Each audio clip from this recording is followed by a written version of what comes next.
പടിയൂർ ഉളിക്കൽ മലയോര മേഖലയിൽ കാട്ടുപന്നി ശല്യം രൂക്ഷം. കൃഷിയിൽ നിന്ന് പിന്മാറേണ്ട സ്ഥിതിയാണെന്നും ഗ്രാമപഞ്ചായത്തുകളിൽ ഷൂട്ടർമാർ എത്തിയെങ്കിലും കാട്ടുപന്നി ശല്യത്തിന് യാതൊരു കുറവുമില്ലെന്നും കർഷകർ പറയുന്നു.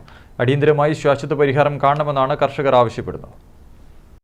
തൊഴിലുറപ്പ് തൊഴിലാളികളുടെ സഹകരണത്തോടെയാണ് പലയിടത്തും കർഷകർ കൃഷിയിറക്കിയിട്ടുള്ളത്. കപ്പ, ചേമ്പ്, കൂർക്ക, മധുരക്കിഴങ്ങ് എന്നിവ കൃഷി ചെയ്ത പല പ്രദേശങ്ങളിലും കാട്ടുപന്നി ഉൾപ്പെടെയുള്ള വന്യമൃഗങ്ങളുടെ സ്വൈരവിഹാരം വർദ്ധിച്ചിട്ടുള്ളതായി നാട്ടുകാർ പറയുന്നു. ഞങ്ങൾ തൊഴിലുറപ്പുകാരുടെ കൂട്ടി കുറച്ച് കപ്പയിട്ടു. അത് രാത്രിയാകുമ്പോൾ പന്നി വന്ന് എല്ലാം കുത്തിപ്പറിച്ച് കൊണ്ടുപോയി. ചേമ്പുണ്ടായിരുന്നു, കപ്പയുണ്ടായിരുന്നു, കൂർക്ക നട്ടു. ഒന്നും പന്നിയുമല്ല, ഭയങ്കര പന്നിശല്യമാണ്. മെയിൻ റോഡിൻ്റെ താഴെ തന്നെയാണ് കപ്പ നട്ടത്. പക്ഷേങ്കിൽ പന്നി അവിടെയും വരുന്നു കുത്തിക്കൊണ്ടു പോവുക. എല്ലാം കുത്തി നാശം പിടിപ്പിച്ചു. പലയിടത്തും രാത്രികാലങ്ങളിൽ കനാലിനോട് ചേർന്ന കാട്ടുപൊന്തകളിൽ നിന്ന് നാട്ടിലെ കൃഷിയിടത്തിലേക്കും നെൽവയലുകളിലേക്കും കാട്ടുപന്നികൾ കൂട്ടമായി ഇറങ്ങി കൃഷി നശിപ്പിക്കുന്നതും പതിവായിട്ടുണ്ട്.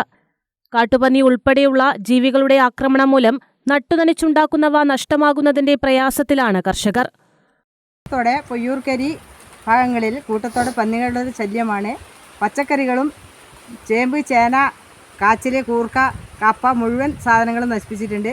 രാത്രി കാലങ്ങളിലാണ് കൂടുതലായി പന്നികൾ പുറത്തിറങ്ങുന്നത്. ഞങ്ങൾ കാവലാണ്. ഇവിടെ പൊയ്യൂർക്കരി റോഡ് സൈഡിലാണ് പന്നിക്കൂട്ടങ്ങളുടെ ശല്യം. അതുകൊണ്ട് ഇതിന് എന്തെങ്കിലും നടപടിയെടുത്ത് സർക്കാർ ഭാഗത്തു നിന്ന് എന്തെങ്കിലും നാശനഷ്ടങ്ങൾക്ക് ഞങ്ങൾക്ക് തന്നിരിക്കണം.